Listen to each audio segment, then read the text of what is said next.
Joining me now is the exiled Crown Prince of Iran, Reża Pahlavi. Thank you so much for being here, Your Royal Highness. My pleasure. I want to start, if I can, with the deaths of the Iranian President, Ibrahim Raisi, and the foreign minister in that helicopter crash a week ago, and your thoughts about the impact that could have on Iran's domestic and foreign policies, or does it have any impact at all? Basically, every aspect of politics in Iran is ultimately controlled by the supreme leader, especially when it comes to foreign policy. So I don't think there's going to be much of a change in terms of the replacement to Mr. Raisi.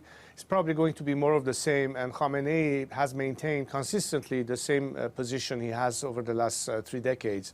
And I think we shouldn't anticipate any shift from that particular policy.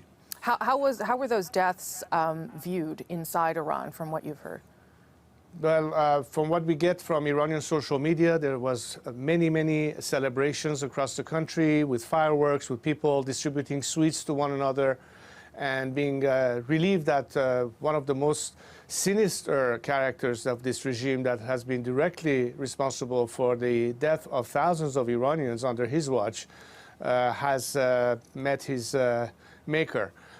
We only feel that we wish he was there to witness the downfall of the regime and be held accountable for his crimes. But this is now water under the bridge. The fight continues for many Iranians to liberate themselves, and we'll continue fighting until the day we are liberated from this regime. And I do want to talk more about where you think that's at, but I also want to talk about the Middle East a little bit, because the Supreme Leader met with the leader of Hamas in Tehran for that funeral. Obviously, the Iranian government supports Hamas. What is your view about the role that Iran is currently playing in that war, and then I guess the proxy wars happening around it? Well, obviously, the approach that Khamenei had, calling it neither war nor peace, is basically a justification of proxy wars that he has maintained throughout these last at least 30 years since the end of the Iran-Iraq war.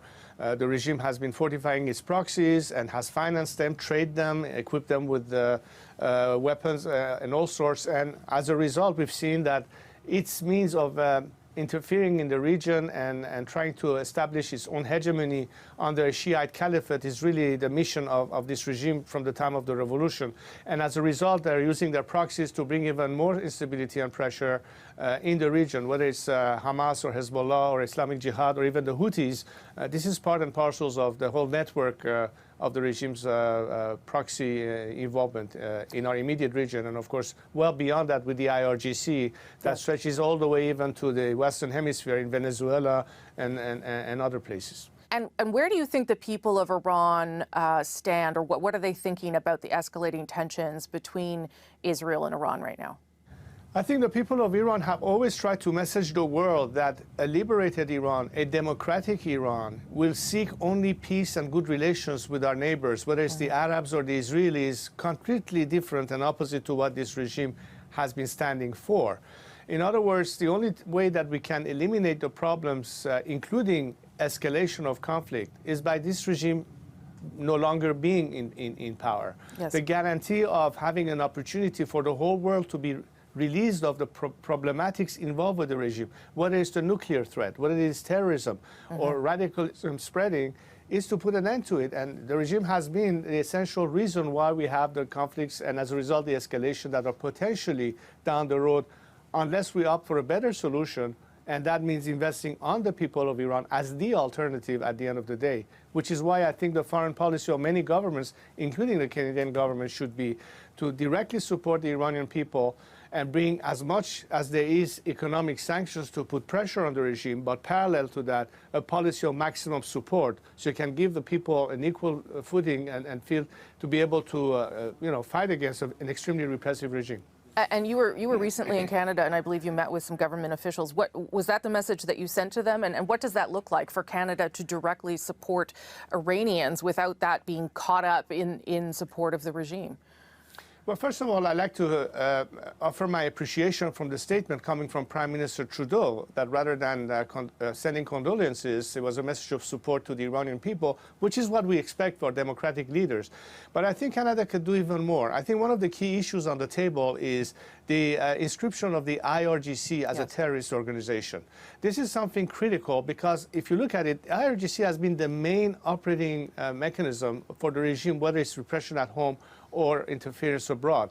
That is additional pressure on the regime, but it will also send a strong signal to the Iranian people that we are taking measures. And beyond that, and I think depending on which political party is more inclined to do that, one of the key issues in Canada in particular is the money laundering operations by the regime. These are issues that have to be dealt with politically. You know, my approach to foreign governments and political parties has been an expectation of multi-partisan or bipartisan support. It should not be exclusively one party when it comes to human rights and liberty, although some parties respond more than others. But in general, I think Canada is so far showing at least the correct approach, but we hope that they will be able to do even more. I think if the precedent is set, and that should also be in the case of the G7, it will be critical to have the inscription of the IRGC as a terrorist organization.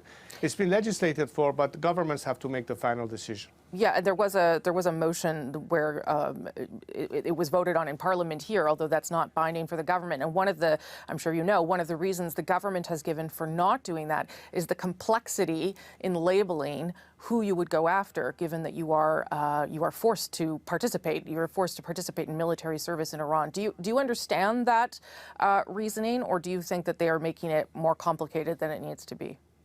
There's a possible answer to that problem in the sense that you could say, as of now, whoever continues in this thing with the IRGC will be subject to that. But those who prior to that have been in there and are now, residents in Canada, it may not necessarily have to apply to them retroactively. So that's one way of satisfying the concerns of government that hesitate doing that because of that issue, but at the same time, it doesn't eliminate the fact that we have to hold the IRGC accountable. This may be a way around it, and I don't know if that's something that could be implemented or not. What needs to happen in order to make sure that the war we're seeing play out in Israel and Gaza doesn't become a broader regional war, and that Iran doesn't get drawn in or decide to get involved? What kind of things need to happen from the international community?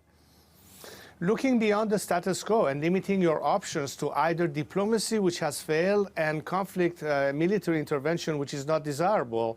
And as a result, you're faced with only one possibility that remains, and that is direct support to the people of Iran as the agent of change. And it starts from the inside of the country. It doesn't require any foreign intervention or military operation if you opt for that strategy. On the other hand, if the Iranian people are not given the proper support, then you have other options that are less desirable still lingering around. All of us want to avoid conflict because that's definitely lose-lose.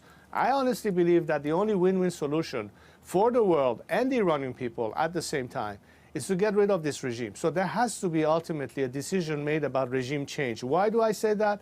Because the expectation of the free world until now was based on the false premise of expecting behavior change by the regime. And behavior cannot change for this regime because in its DNA, it is what it is. They're not about to change face. You cannot turn a wolf into a sheep. You cannot redesign and genetically change that. That won't ever happen. So therefore, rather than lingering on expecting that attitude to a behavior to change, the solution is the regime itself has to no longer be there. So regime change ought to be the final solution. That's what the people of Iran are crying for. 80% of Iranian society are done with this regime. They want to go beyond this regime. I hope the world acknowledges that this is ultimately the desire of freedom-seeking Iranians and to be supportive of that and be on the right side of history. Your Royal Highness, thank you so much for making the time. Appreciate it, sir. Thank you.